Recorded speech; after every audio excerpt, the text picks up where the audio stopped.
Look at the picture. See the skull. Visible Frankenstein controls. The Brain Thoughts broadcasting radio. The Frankenstein earphone radio. The latest new skull reforming to contain all Frankenstein controls. All right, guys. It's time for another episode of Frankenstein Control, and that means it's time once again to thank this week's sponsors. First up, perhaps our biggest get yet, is Steam. Whoa. That's right. The game purchasing platform we all know and use daily has a promotional for a currently featured game they want you to know about.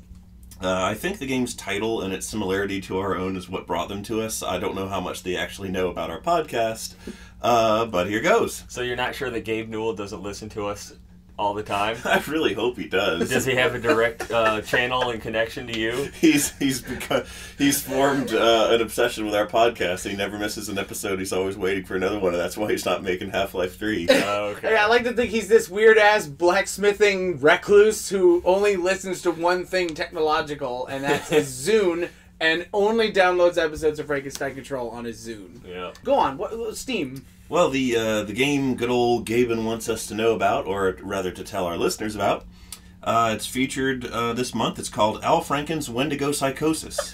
It's a fantasy and horror-themed beat-em-up in the style of the Castlevania games that has you fight through the brutality of the American frontier as Wendigo hunter Al Franken. And yes, that's the Al Franken, the comedian and now Minnesota senator.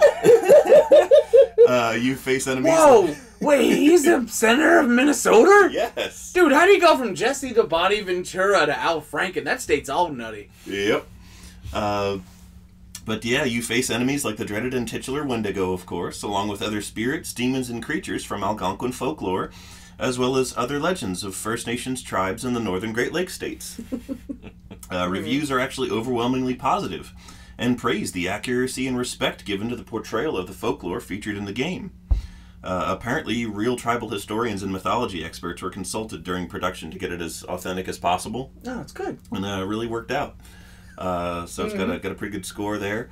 Combat-wise, weapons featured in the game are upgradable and include standard fare frontier implements of destruction, such as the musket, tomahawk, hurtful and untrue alcoholism stereotypes, and heavy fortress cannons. As to the fact that the protagonist is Al Franken, that actually appears to have very little to do with the game whatsoever. I'm not even sure he was consulted about it. He just is. It is, however, important and interesting to note that Minnesota is a state inhabited by tribes that do feature the Wendigo myth. I see. Could Al Franken be a Wendigo all this time? Well, I mean, I don't know. He devoured Jesse the Body Ventura. He consumed him wholesale and boiled his bones in a pot. I was thinking that he would just be player 2. Like when you press start on the second controller, it's Jesse the Body shows up. Former governor of Minnesota, here I am! This American sniper guy claimed he punched me in a bar, and that's weird. That happens. That's what he says when he comes on screen. And it's all like pixelated, too. It's all like bit crushed. Yeah. It's just like... And then he goes, why from your grave? Is that Altered Beast? Yeah. Yeah. That game scared me as a kid. Like, I saw it in an arcade cabinet when I was really little, and I saw the part where, like, you know when you transform into the beast, it, like, cuts really quick to, like, a guy in, like, super high detail transforming into an animal in super high detail, and, like, the bit crush fucking scared the shit out of me. Speaking of Altered Beast, I am your host, Taylor Russell, a man who transforms into an elephant by night. To my left is Adam Schiff. I'm Adam. If I kill enough men, I can turn into a golden eagle. It's a very interesting power. It is. And in front of me, as always, Mr. B-Rye. B-Rye. I was thinking earlier today about way back when I was a wee lad, because my birthday was this past weekend, and getting older made me think about my youth and the youth you squandered. The youth I squandered. I remember the time when I was a young lad of about 11 years old, and Pokemon the movie 2000 had just come out, and I guess some of the teachers saw it as well, and they didn't take kindly to the fact that they accused me of wearing an Aerodactyl costume to school. and they sent me to the principal's office for it. And no matter how many times I denied the fact that I was wearing an Aerodactyl costume, my insistence served only to get me extra days of detention. Man, that's fucking wild. You were talking about, like, both Al Franken and Pokemon the Movie 2000, because those are, like, two subjects that I want to talk about. Two very related subjects. But, like, Of course. loosely, weirdly related. So, about, I guess, about Pokemon the Movie 2000, do you remember who did the music to the credits in that movie? Vaguely. Hillary Duff. It was Weird Al. It's Weird Al, really? It was Pokemon. Look it up, man! That's wonderful. Yeah. And it's exactly what you think. And it's funny because you were talking about making a game with, like, a strange celebrity appearance that has next to nothing to do with the game. Yeah. Like, it's always been my fantasy to make this really in-depth, totally for fucking serious, like, JRPG with, like, this sweeping story and all that kind of shit. But then, like, there's a secret boss who's super powerful and it's just Weird Al. Like, in his Hawaiian shirt, nothing special about him, it's just him. And the battle music is just Sephiroth's theme played on the accordion. One-Winged Angel, the polka version. One-Winged Polka. Yes. That would be really, really funny. Oh my god. It's always been like a fucking weird-ass fantasy of mine. And a Final Fantasy, one could say. The thing is, I think he would actually be down for it, too. Yeah. That's what I figured. Like, if you were able to pony up the cash, I think he'd be totally down for it. He'd be like, yeah, okay.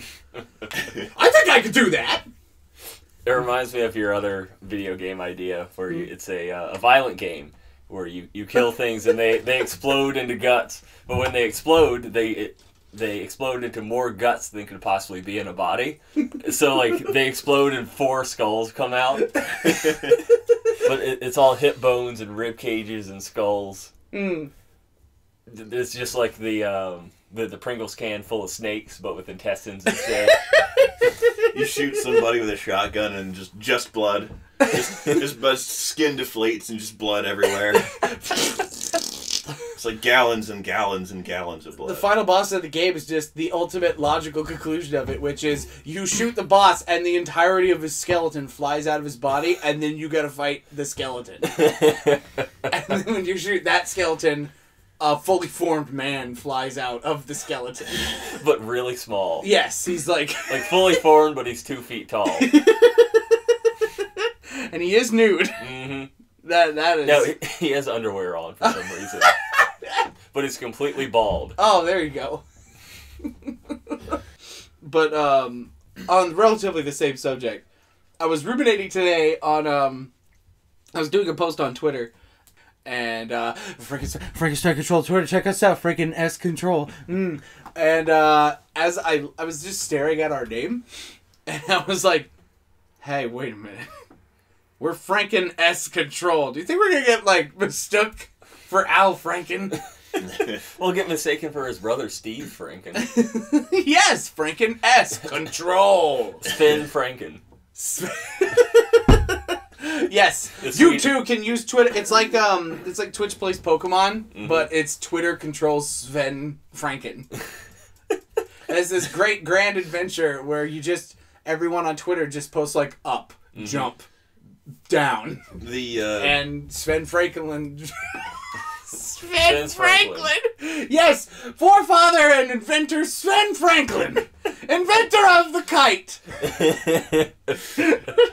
Well, you know, his family last name actually originally was Frankenstein. They had to change it at Ellis Island after they found out his great-great-grandfather's chosen profession back in the old country was assembling monsters out of corpse parts.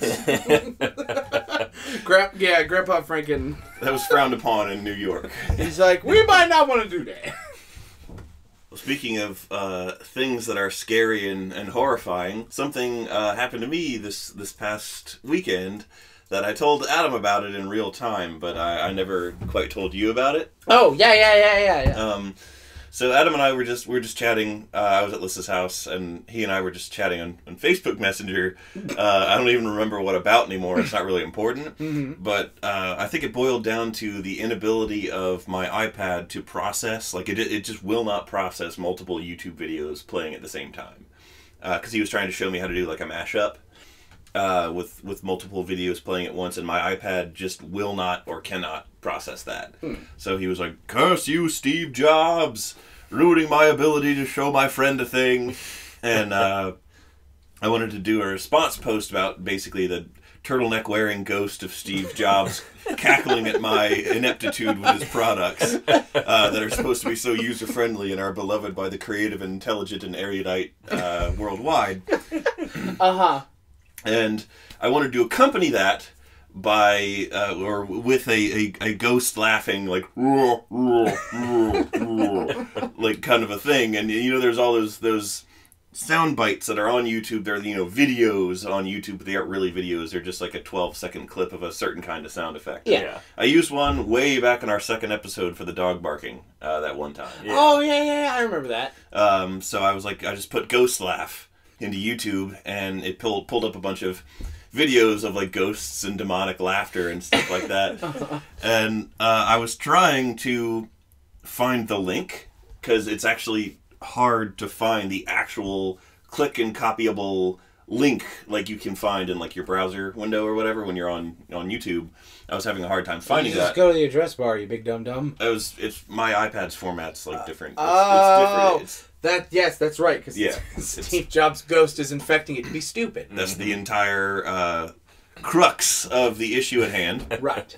Thank you for keeping us on track. Oh boy. And while I was just clicking random shit that isn't labeled, like there's all kinds of different control features and things you can click on in the YouTube window, and I'm like clicking on them trying to see if any of them will provide me with like the link address of the stupid ghost laugh video that I've selected. And somehow in doing so I managed to cast it to our 4K TV. Whoa, wait, and you guys have 4K TV? Yeah, we do. Fuck, which, man! Number one, I did not know I could do. And having done that, it switched from just the news to all of a sudden this video full screen of a ghost laughing.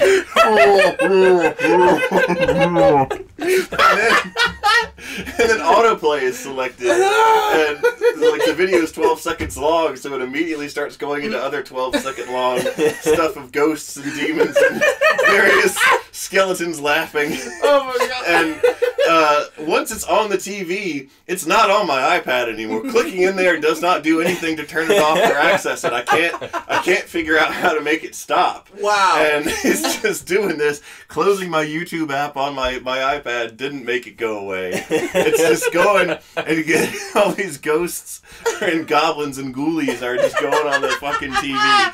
And like, I'm frantically clicking on the remote trying to figure out, like, how the fuck... I'm pressing stuff on the remote and it's not doing anything either. And like I can't figure out how to turn it off. Finally, we figured out that YouTube has its own app on the 4K TV that we had to locate, access, and disable that way. Yeah. Wow. But just think about this from Lissa's point of view. As she's looking at her laptop, reading her thing, I think she was playing the new Dream Daddy Game Grumps game. Okay. And all of a sudden that shit happens to the TV. And she has no idea or concept of the conversation I'm having with Adam. No context at all. Just a succession of horrifying ghost laughs. Just...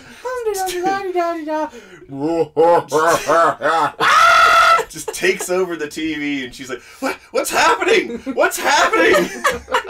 What is going on? I'm like, and I'm like, because I know what's going on, I'm just laser focused on trying to fix the problem, so I'm not responding to her. I'm just angrily and just swearing and clicking shit on the remote while these demonic voices. Begone, demons! Away! God damn it. Son of a bitch. Like holy water squirting out of your remote control. Honey, I gotta exercise the TV. Yeah, so that happened. You got a nice little possessed TV, all out of hilarious happenstance. Thank you, Steve Jobs. Being a shithead and then dying so you can become a ghost. Yep. We were effectively actually haunted. Yeah. And Steve Jobs actually went into your TV and made all that happen. Yep. That's funny. So we have a second sponsor tonight I wanted to mention before we got too far along. It's the new Lifetime movie, Rolling with Vitriol, the Charles Krauthammer story. Oh, Jesus, fuck. It tells the story of Pulitzer-winning columnist and political pundit Charles Krauthammer's early life and the injury he sustained in his early years competing in semi-professional drag roller derby that would affect his life forever. Back when he used to spend Thursday evenings elbowing jammers in the face as the dreaded barbaric Streisand, he was given a hefty dose of unexpected adversity that would change the course of his destiny. It didn't rob him of his love for the sport, however, as he now coaches fellow Fox News alumni Sean Hannity, who rolls in the ring of pain as Melissa Joan Hurt.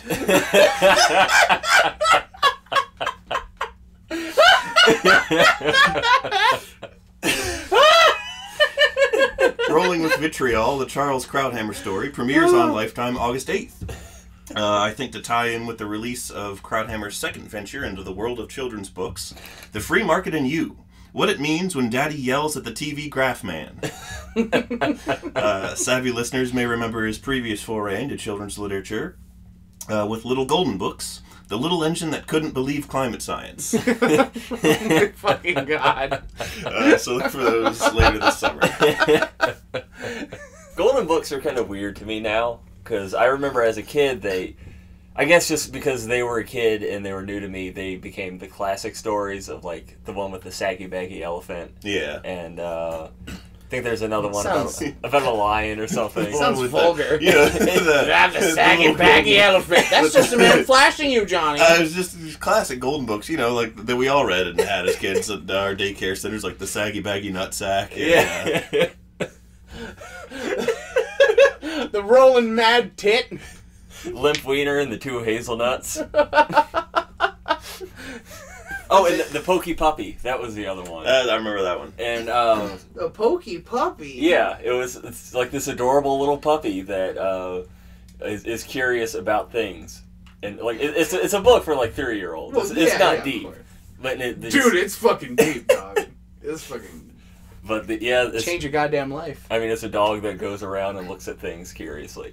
But what's weird now is it seems like they have taken that Golden Book name and applied it to like licensed stories, because I think Disney. Disney owns that IP. Yeah. They used to have a shitload of Disney and like Sesame Street Golden Books. Yeah, I remember there were Sesame Street Golden Books. But it's weird to me to just see a Golden Book that is just Frozen. It's the Frozen story, but condensed down to like 12 pages for 3-year-olds. Yeah, that is like weird when you think about it, because they are iconic. And I always remember them being standalone special things, and to have that slapped onto a pre-existing thing is pre-existing franchise. Is this part of the expanded universe? They have to go into Golden Books territory to get the whole canon here? Gotta go to the wiki, hang on. All this lore contained in Golden Books. You guys are so fucking caught up in this. Why don't you just let it go? Let it go. I'm fucking hilarious. I'll let this bullet go out of its gun and into your face. What are you talking about? I honestly can't even summon the emotional energy to be hostile towards that anymore. They should make Hostel a Golden Book. Now that'd be great. No Country for Old Men, the Golden Book. This sounds great, actually. Like they should totally have like a novelty set of Golden Books where they just like Golden Book eyes all the like most atrociously horrific movies possible. Or like just the scenes. Yeah. Like just Golden Book eyes, the scene in No Country for Old Men where Anton Chigurh intimidates an old shopkeeper and makes him bet his life on a coin toss. But it's drawn in like the soothing watercolors and nice pen strokes and everything. It's the Little Golden Books Reservoir Dogs torture scene with the guy in the chair. Oh God, with the ear. And oh God. And it's like stylistically really cartoony and bright. Yeah. So they all have like big faces and rosy cheeks. I remember like you say bright, but like I distinctly remember like the old Golden Books being like really like subdued in their color palettes, like really like watercolory and like almost kind of like the characters would pop off the backgrounds, but only because a lot of the backgrounds were so dark. I imagine a lion. Typically, there's a lion I'm seeing. Yeah. It's been a long time since I popped open a good old golden book and just sat down by the old hearth and with my hot chocolate, popped open a golden. In your smoking jacket with your sniffer of brandy to read a little golden book. Is it sniffer or snifter? I never could. I think it's snifter. I don't fucking know. I don't have one. That's the. We all got a sniffer on our face. A snifter sounds like a Mario enemy. It does. It really, really. Well, yeah, does. it's because A snippet. Yeah, you know the Mario 2 lingo. I've been playing a lot of Mario games recently. I know. I've been hearing woohoo Yeah. from your room a lot. More than usual. From the TV this time. Yeah. Yeah, usually I just hear a very muffled woohoo. Ew. And I look in and I'm like, Adam, why don't you put hot glue all over your Princess Peach figurine? Why'd you do that? You ruined it. Ew.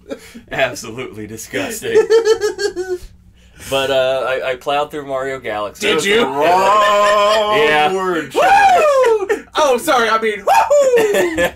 I'm gonna ruin this podcast. I played a lot of Mario Galaxy. Beat it very quickly. Once again, that...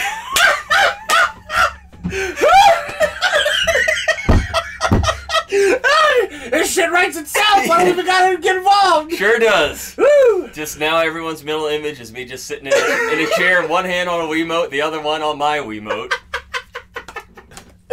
Oh, I'm having a happy time. Woo! Shooting out star bits. I'm sorry. I'll stop. Ugh. I'll try to stop. No, it's not going to stop because the Oh, reason no. is I recently started playing Super Mario RPG. Oh, that's a And, great game. I yes, love that. it's a great game, and it's got it's got a really good sense of humor and a lot more dialogue than what you would usually expect from a Mario game. But this one particular line stuck out to me. At the very beginning, of course, Peach gets kidnapped, and you have to go and tell the Mushroom Chancellor that all that happened and explain to him. And Peach got kidnapped. Also, Bowser has a big sword in his castle. The fuck? yeah, and like you show up, and he's like, Mario, thank goodness you're here. We heard an explosion or something at Bowser's Keep. It was so loud, I almost dropped my spores. Oh. And yeah, if you're anything into mycology, you know that spores are part of how mushrooms reproduce. Yeah. So it's almost akin to the Mario, I almost jizzed my pants! exactly. The Mushroom Chancellor just hears something go, "Ugh." Chancellor, what's going on? Nothing. Nothing happened. Oh. Fuck, that was amazing. Ugh. And then only like 3 lines later, after Mario's explained what has happened, he goes, Spores alive! You're telling me that Bowser's abducted the princess again? So he did drop his spores and they became chillins. Yeah, just do Toads Dude, Chancellor is the Toad Father. just always have all these euphemisms and expression based off of their spores and how they reproduce? Yeah, the reproductive measures. It's great. This isn't Jizz alive! this isn't very That- widely known, but the toads are actually a very vulgar race. Blue comedy features a lot in toad culture. Well, the blue, welcome to the Blue Mushroom Comedy Tour. Get her done. Get her spored. Yeah. Get spore all over. So what are you gonna do around here? Take a big old duty and then you go spore it up. That sounds more like Bill Cosby. Larry the Mushroom Guy. Ah, yes. This episode dedicated to the late Larry the Cable Guy. Who is dead now, thankfully. Yes, he died in a mushroom accident. He just choked on mushroom pizza. Yeah. He killed himself after he realized that he made Jingle All the Way too. Ugh. As he should have. Yeah. He Wait, should have flown to hold on. Japan. Hold on. Yes, the movie Jingle All the Way movie had a sequel. Jingle All the Way Yes. with Arnold Schwarzenegger. Classic. It has a sequel that has absolutely nothing to do with Jingle All the Way. Starring Larry the Cable Guy as the main character. What the fuck, man? Why would they do it? I mean, obviously money, but like, why? I think it was direct to DVD. I hope it was, because I really don't want to fathom the idea that someone would pay to go and see this in theaters and buy popcorn alongside it. Plenty of stupid people with screaming stupid kids would. Yeah. I mean, it's one thing to buy it in the bargain bin at Walmart as an impulse purchase, but to plan your day around going to see Jingle All the Way 2 starring Larry the Cable Guy. I mean, Take something. It's one thing to pick up an old scratched up DVD of it from the bargain bin while you're trying to find an episode of Bible Black, but B-Ride, this is awesome anime I picked up. It's called Jingle All the Way 2. Yep. Starring Larry the Cable Guy. It's my favorite anime. Revy. Have you read the Larry the Cable Guy manga? Oh, do enlighten me, Adam. The Blue Collar arc's pretty good.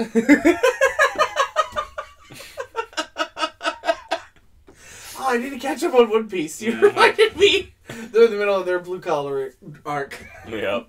oh man. Oh. It's a good time to be a One Piece fan. Just gonna put that out there. I mean, I won't talk about it because nobody reads it but me, but... well, you do. Yeah. Adam reads it, B-Right doesn't. But then again, so does the rest of the fucking Western world, so hey, fine, whatever. Yeah. The art style is weird and slightly off-putting because it's far from conventions I'm familiar with and comfortable with. Luffy doesn't look like a Lelouch. I'm scared. He's not bishy enough. Now he doesn't look like Yoko from Gurlagan. Where's the tits? Oh, there's plenty. There's plenty of those. But there's not tits on all the boys, too. Dude, And the monsters. You haven't seen Zoro's hopping tits? He has 3 tit styles. Some tit to you. Sorry, we're getting into weep mode. Yeah, we better stray. Let's not get into that mode. No one will have any idea what you're talking about or care. Yeah. That's true. 100%. Just like normal. Yeah, just like normal. Just like life. Mm-hmm. Speaking of life, I'm getting fucking swole at my job. Getting swole? Yeah, man. Reading the Swoley Bible? I am. I cracked open the Swoley Bible and I read Lift-Viticus as I'm hauling like 4 tires upstairs. And Jenna squats. That just sounds like Janet squats. like you're teabagging someone. Let's stay away from all the genital humor. No! But this is the Blue Collar Comedy Tour in Frankenstein Control, starring Larry the Cable Guy. How you doing, buddy? Oh, he's dead, dude. He got her done. He got her done for the last time. He's fucking dead. Tragically slipped on his own soiled underpants and fell down 8 flights of stairs. That is Beverly Hills Mansion. Dude, he probably does have Beverly Hills Mansion from all that fucking... Fucking Cars movie. Yeah. Yes, absolutely that. But also just all those... What is it? Lamisil? One of those, like, heartburn medications. Yeah. He's like, I cleaned all the barbecue garbage I want. Now I got Lamisil on my dum-dum, and now I can be a dum-dum. Lamisil is a fucking toenail. Oh my god! That's why he died! It was taking Lamisil in orally, trying to cure his heartburn. He ate too much Lamisil. Yep, that's why he's dead on our comedy tour. Ruining it! Mm-hmm. No, I'm pretty sure no one's going to be able to tell the difference. You just sweep his dead body onto the stage and just have a tape player saying, "Get her done! Get her done! Get her done!" over yeah.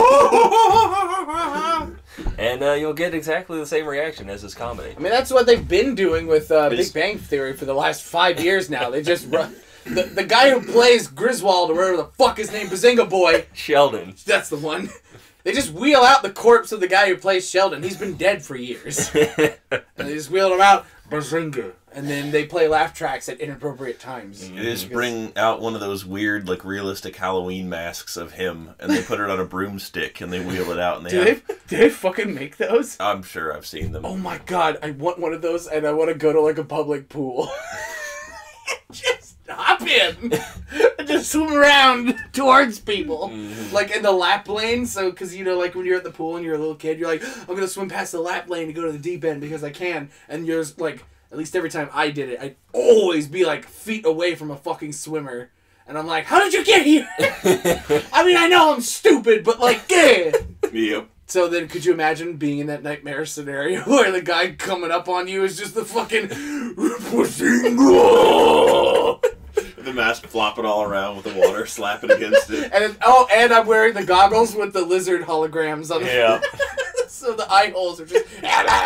Well, then you would be the true reptilian form of Sheldon. I mean, he's not.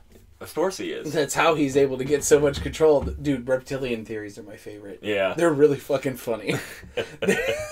They're like the best. They're entertainment always. Because, like, they're not infuriating like the moon landing, where it's like, shh, just fucking shut up. Yeah. Just shut up, you stupid idiot. I want Buzz Aldrin to punch you. Like, they're not infuriating like that, but they're not, like, so balls off the wall in, like, a direction that's, like... I'm trying to think of a good example of, like, what's too off the wall, but I'm having a hard time. Well, it's just under that chemtrails and stupid shit. Yeah. Oh, yeah. So, like, what about the one I was sharing with you, where people believe that trees don't have a limit to how large they can grow, and all these mesas and plateaus are actually tree stumps that were cut down by ancient humans from thousands and thousands of years ago to use for resources. See, like, that's really stupid. Yeah, that's stupid as fuck, but it's also rad. Yeah. Like, that's good fantasy world building. Yeah, exactly. That's like a thing where it's like, ooh, because, like, you can picture the size of a mesa if you've ever been close to one. Yeah. And so, like, could you imagine, like, a tree that big? It's just like, cool. That's a cool thought right there. It's freaking cool, dude. Fucking destroyed the continent falling down, but yeah, sure. How do you think the Grand Canyon happened? I think that might be how they explain it. You're kidding me. I don't know. Oh. I was like, no way! But yeah, reptilian theories are fucking hilarious. Like, I love, like, the videos. They're like, look at Obama's second eyelid. Mm-hmm. Shit fucking And they have the grainiest possible picture they can get of Obama, despite the fact there are tons of high-res pictures of him. Yeah. And then they most photographed man on the planet for 8 years. Yeah. Well, if it was a clear image, you could see that they are shit at Photoshop. And then at 3 frames per second, they fade over a reptilian face over his, and say that's the proof that he's a reptilian. Except like they cut to one archival footage of him speaking at a graduation, and he's like, "My fellow cold-blooded reptilians." Oh, sorry. I mean graduates. And they glaze over that. Yeah. Yeah, they say that's perfectly fine, but look at his eyelid. Yeah. You can see his sclera is slightly more yellow. When I emerge from my nutrient sac every day. Nutrient. Obama emerging from anything is funny, but a nutrient sac, that's extra good. I like that. As we all do. As we all do. My fellow Americans. I eat my flies one wing at a time, just like all the rest of you. I turned over to Michelle this morning. I said, Michelle, so, you're shedding your skin. It's all over the bed. We got to bronze that. We're gonna bronze your skin. Ew.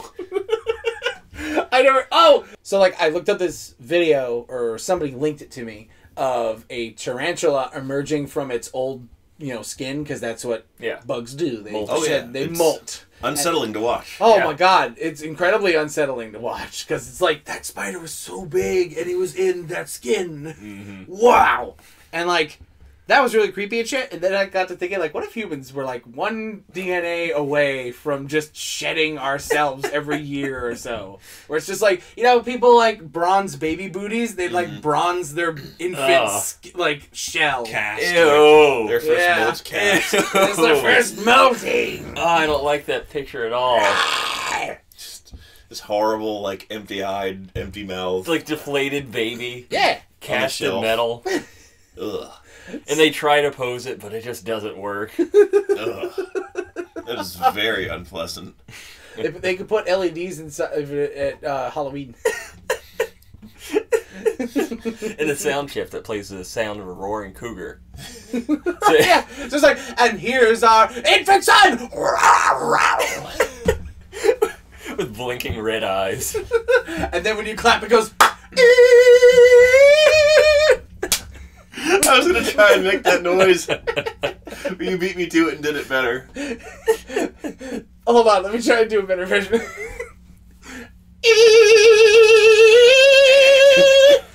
Wow. I'm gonna put that on my list of things I discovered I could do today. Oh, God.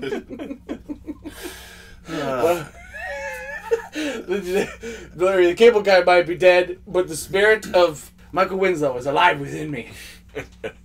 Is he still alive? Yeah, of course. Okay. He's not dead. And then, so, yeah, just our fucking luck. We're gonna boot up the news tomorrow. It's gonna be like, Michael Winslow found dead in his apartment. Strangled himself because he was trying to beat it. Yep. Big kills himself. Neighbors thought the gunshot was just another one of his impressions. Oh my god! Oh, that was fucking. High five me. Oh, that was good. What if he was murdered and robbed and like the guy? There's like three voices at once. Like, where's the fucking money, Winslow? He's like, I don't have much left. It's mostly invested. Why would I keep it in the house? He's like, fucking. Yeah, he's like robbed and shot and like, fine, we've just ransacked the place. And like his neighbors are like, well, that Michael, he's putting on one of his skits again. Wow, this one's really involved. He's really good at doing these three voices at the same time. I mean, I knew he did sound effects, but all these different, so distinct voices. Honestly, I think that Michael Winslow, I think there's an untapped market for that guy. Mm-hmm. So, you know, his popularity may have waned in the mainstream scene. However, I think he should take a page from riff tracks, where he can provide sound effects for the entirety of blockbuster movies, and do just like a goofy sound, like Michael Winslow track over like, I don't know, The Notebook. The more serious the movie, the better. Okay. Yeah, that's what I mean. It's not Jingle All the Way 2, Adam. But, you know, like Schindler's List. Yes, exactly. Oh, no. Fuck! Okay, maybe that's gone too far. Winslow's List. Winslow was the name of the mouse in Cat Dog. Yeah, that's what I always think. Despite the fact that I didn't really like that show. I didn't either. I don't think anybody did. It was morose. It's very nihilistic and morose for a kid's show. Yeah.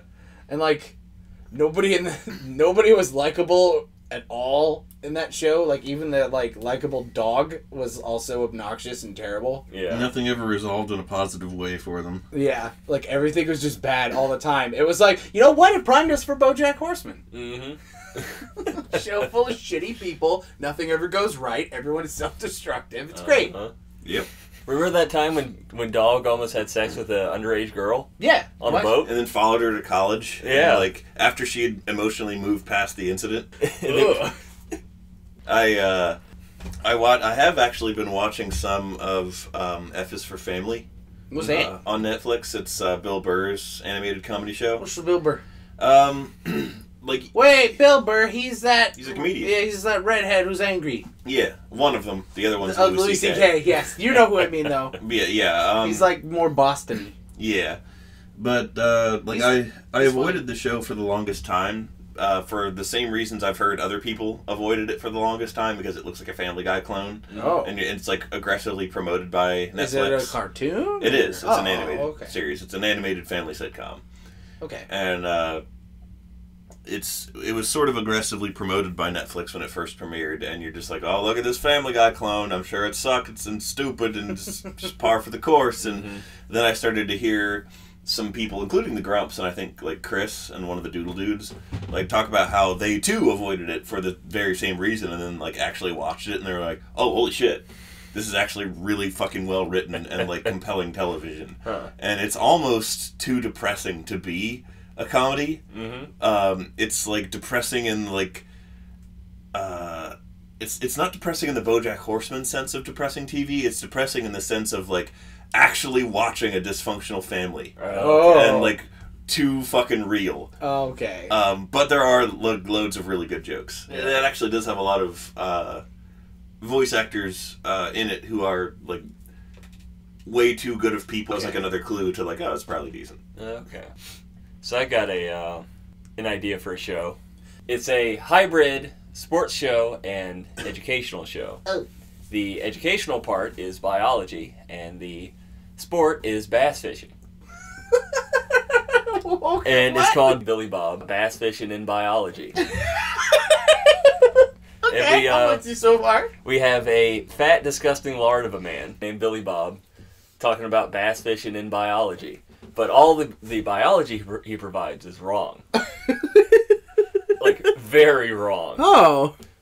About humans. About bass, it's legit. He'll talk all about their egg sacs and their migration patterns and everything, and exactly how their anatomy works. And then he'll be like, "Oh yes, just like the bass has fins, you too have fins. We call them legs, though. That's not the scientific name. The scientific name is still called fins. And inside your fins are jelly beans, filled inside your bones. Break them open now to get them." So remember, kids, if you You like that, eh? this slurring, break them open now to get if you're ever hungry for a sweet treat, just break open your legs and just eat the jelly beans inside of them. Don't worry, they will grow back. Just imagine like a "Roar!" and then beat, ooh, jelly beans. Yeah. This is honestly just like a goofy ass, wrong, redneck version of Legends of the Hidden Temple when you think about it. How so? Because in Legends of the Hidden Temple, it was a part education, part game show where everybody always remembers the goofy temple run that happened, the Shrine of the Silver Monkey. But nobody fucking remembers the 20 minutes previous of each episode where it's like they'd ask you geography and history questions. The different teams. The Blue Barracudas. I just remember kids falling into Gackt. Wait, Gackt! Nickelodeon Gackt, you know? Dude!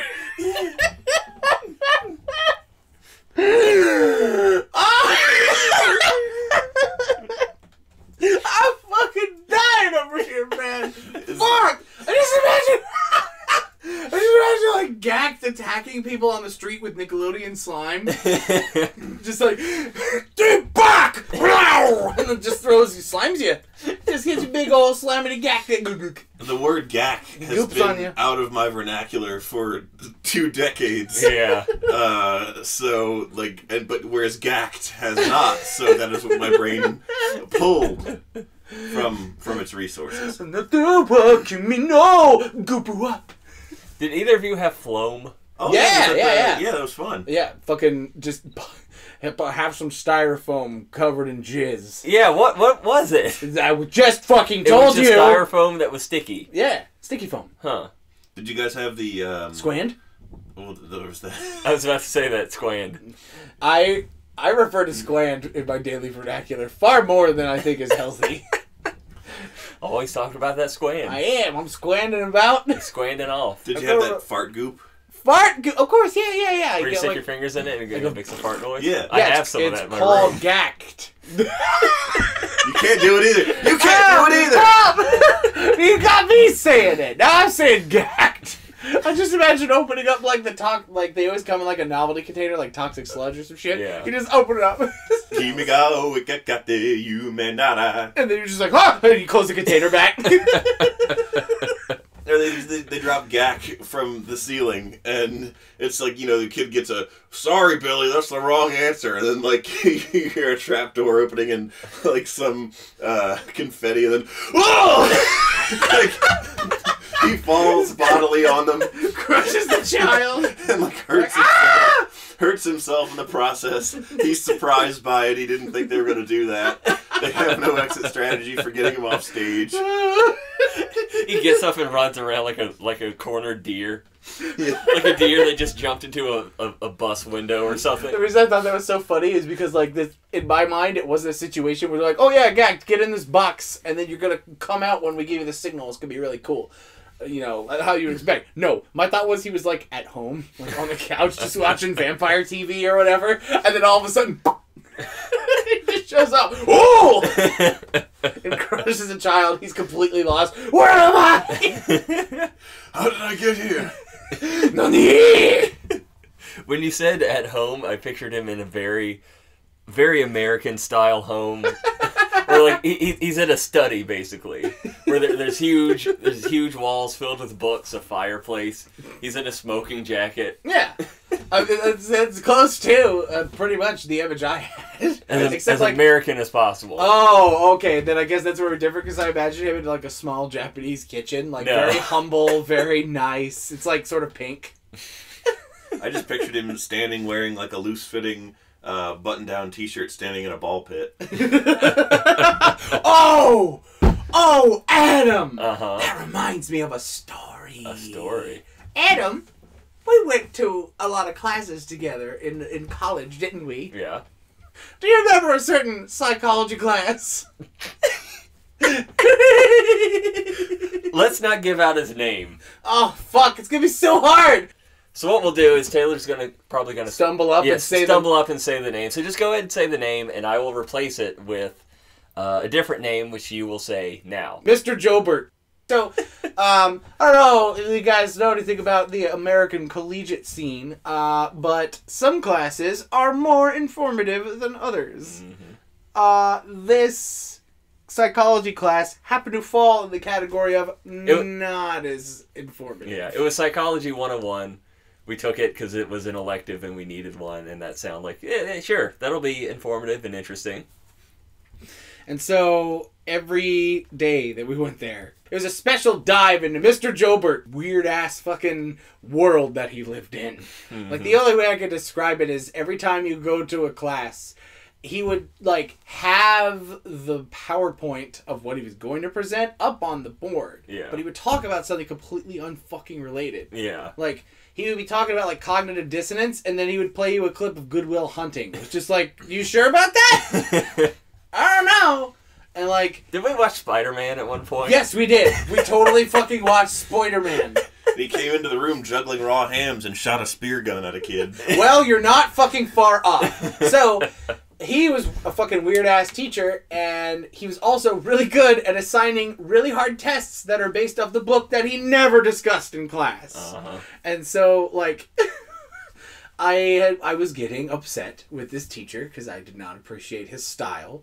I was getting bad marks because he was not the most skilled teacher and instead wanted to do weird shit in class and be a goofball. So, naturally, I coped with humor. Mm-hmm. So, I was like, Adam, this fucking teacher, goddamn Mr. Joubert, fucking driving me nuts, dude. And Adam's like, oh yeah, I feel you, man. He's like, no. You don't understand, Adam. He's pissing me off. Because this dude's fucking nuts. And you're like, I know. And then, of course, I go in one of my classic tangents. I'm like, here's my idea of what Mr. Joubert does after fucking class. He comes here to university, and he shows up in class, and he's like, and just does fucking whatever the fuck he goddamn want. He makes a fucking gingerbread house, and then he's like, also test on the reading later. And you're like, oh, fuck. And then, here's what he does. He fucking goes out the back exit, and this is the only time he's in class. He's got tenure. He doesn't give a fuck. He just gets out the door, rises 3 inches above the ground, and then just floats bolt upright at 30 miles an hour down the sidewalk. Straight to his house, which is this gigantic burnt-out factory that's been painted to look like has a painting of a house in the front door. Just a matte painting. Yeah, it's a big-ass, like, poorly painted matte painting of a house in the front door, and he goes in it. Do you know what the entirety of this warehouse is? A fucking ball pit. And he opens the door, and he sees the gigantic warehouse-sized ball pit of multicolored rainbows, and he puts on a lime green 10-gallon cowboy hat and jumps in. Made out of foam. It's a foam lime green 10-gallon cowboy hat, and he slaps that fucker on, and he just dives in the first 3 inches. Like, he only dives, like, 3 inches away from the door. Yeah. But the ball pit is, like, 6 feet deep, and he is 6'5". So only, like, the top of his head and the huge cowboy hat is all there is. And then, nothing. It's just the sun goes down... And fucking, this is like time-lapse, so it's like the sun goes down quickly, and you see it like crawling across the other side of the wall, and then you see the sun rise back up, and then he just climbs out, even though he can float. Clearly, he just still opts to climb out. With great difficulty. Yeah, it's really hard for him. And he just crawls out, goes out the door, and then proceeds to go to our next fucking class. That's the life of fucking goddamn Mr. Joubert. Uh-huh. And Adam's like, you and I are going to be friends. We'd already been friends. That was senior year. No, that was when you decided right then and there. You'd been spending 3 years around me, and you said, I don't know about this guy. All right, I'll make it official. Then you saw me go into this crazy-ass tirade, and you're like, yeah, no, we're friends, I think. So, yes, sorry, I just wanted to get that off my chest as the annals of history. The weird-ass Professor Joubert. Mm-hmm. That's sort of like my Stinky James story. So Stinky James was a guy that I grew up with. I actually went to kindergarten with him. I went through every grade with him in my young life. He smelled like shit. He never bathed. Hence the name, I guess. Wore like the wolf T-shirts and Three Wolf Moon, and like that kind of stuff, and like just like cargo pants. And are you sure they weren't Jinko jeans? Yeah, I'm positive they weren't Jinko jeans. He was not that savvy. Like people who wore Jinko jeans wore them on purpose because they thought they were cool. Stinky James was the kind of person who didn't have any concept of what thinking something was cool was. He just wore what clothes he was given and thought were appropriate and would just wear that. He just falls down the stairs and there's a clothes hamper strewn all over it, and whatever he ends up in, he goes to school with. Yep. And he smelled like shit. He smelled horrible, and he always did. And he could barely talk, and he probably had something developmentally wrong with him. In which case, in retrospect, what you're about to say is incredibly mean, but let's assume that he wasn't that. Please continue. Yeah. But you really did like smell him before you saw him.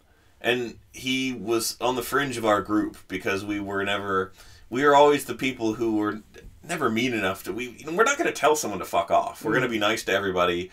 You know, we've had shit done to us, so we're not going to chase anyone else off. Yeah. And, you know, we might try to avoid somebody subtly when we saw them and did not want to be associated with them. But at no point will we ever directly tell them to their face, don't hang out near us, we don't want to be associated with you. Yeah. And so Stinky James hung around us a lot. And we'd be standing around and you'd just smell this horrible smell, and you turn around and he would have come into the room. And that is not an exaggeration in any sense of the word. And so one day, this is like late high school, I decide to ride the bus home with one of my buddies, and I get on his bus back when such things were possible, because I imagine the amount of like keeping track of kids that is done now probably would preclude such jovial switcheroos when it comes to bus routes and all that stuff. Jovial switcheroos. Jovial switcheroos. That is those schools. I remember the good old days of jovial switcheroos. Yeah, you know what I'm fucking talking about. So I went home with my buddy, I rode his bus home so we could hang out at his house after school and play Halo and all that. And it just so happened that he was on the same bus route as Stinky James. And Stankert Jims. And I was like, oh, is he going to get off before us? Am I actually going to see where he lives? And I was expecting like a hovel or perhaps a cave with a mailbox in front of it. A hole in the ground. So a porta potty. Yeah. Just not even a porta potty, an outhouse. Yeah, I just imagine an outhouse with a fucking mailbox in front. He just steps right in, closes the door, and you hear a sploosh. Ew. You hear like a really long. Yeah, that's what I was referring. I wasn't talking like he immediately shits or anything like that. I mean, like he just falls in. Yeah. You hear a really long fall followed by like a really foul. But this is not what you made up. Sorry. Yeah. Lo and behold, my surprise when the bus pulls up across the street from the rich neighborhoods with the giant-ass new mansion houses. We called them McMansions in this area. Yep, that was they were early McMansions in my area. They were the first of many. They were like, I remember early enough in the 90s when McMansions were a new concept. And they're like, this is the new style of rich person house. And he got off, and that's where he lived, in the rich part of town. And that's where he was from. And I just imagined him going up to like the door of a giant-ass mansion and opening the door. and the interior is just a fucking jungle. Just overgrown, vines and shit everywhere. You hear like... and there's like misters and okay, gotcha. Like hoses that misty make devices. Not well, hello. And It's like, me, the mister. I'm the mister. right in the middle of his living room, next to like a cracked and fungal encrusted like flat screen TV, is like the remnants of a Japanese Zero fighter plane from World War II with a skeleton in the cockpit.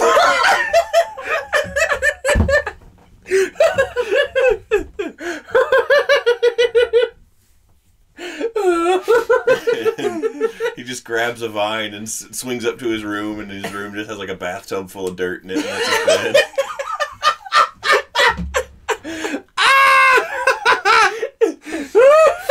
There's like oily smoke wafting off of like trash can fires, and that's what he uses for lamps. My fucking god. This just sounds like a Donkey Kong Country level at this point. Yeah. He's I'm like, fidgeting, hold on. I'm gonna take a shower. He just goes and like empties out the garbage disposal and smears it on himself. Ew. Ew! Dude, fucking garbage disposals. Like, even if you give it a good old rinse, you know, you throw the little cleanie pellet down there and you give it some water and all that jazz, oh my god, man. It's like covered in like, it's always covered in like black flecks that you really don't want to think of what those are. You're just like, when you reach in and you pull out your thing that you lost down there, you're like, I don't even know if I want it! It's been tainted. It's covered in fucking gross taint juice. You're like, Just keep it, just keep. Thank you. You gotta stick your hand down there into the pterodactyl that lives and is your garbage disposal, and it says, it's a living. Barney! Oh, the corpse of Barney Rubble is just It's a Christmas miracle. It's a Christmas miracle. Oh, the corpse of Barney Rubble is just falling down next to the corpse of Larry the Cable Guy and Sheldon from the Big Bang Theory. We have a lot of corpses just building up in this room. Dude, the flies are getting kind of serious and like we're getting a little lightheaded. We need to do something about this. I think we do this a little bit. It's getting a little dead guy. Do you know you get woozy from dead guy? We can cobble them together into some sort of abomination. Some kind of Frankenstein. You know what? That we can then control. Dude, oh my god, this is it. The Frankenstein Control Blue Collar Comedy Tour has turned into the Frankenstein Control Actual Control. Ladies and gentlemen, we'll be having our fourth host next time. He'll be called Barney the Sheldon Guy, with special guest appearance by the reanimated head of Michael Winslow. Because he died too. Remember when he was tickling his pinky? Oh, yeah. What? Now even you know I am a menace. I hand you the secrets to save the entire human race and the entire universe.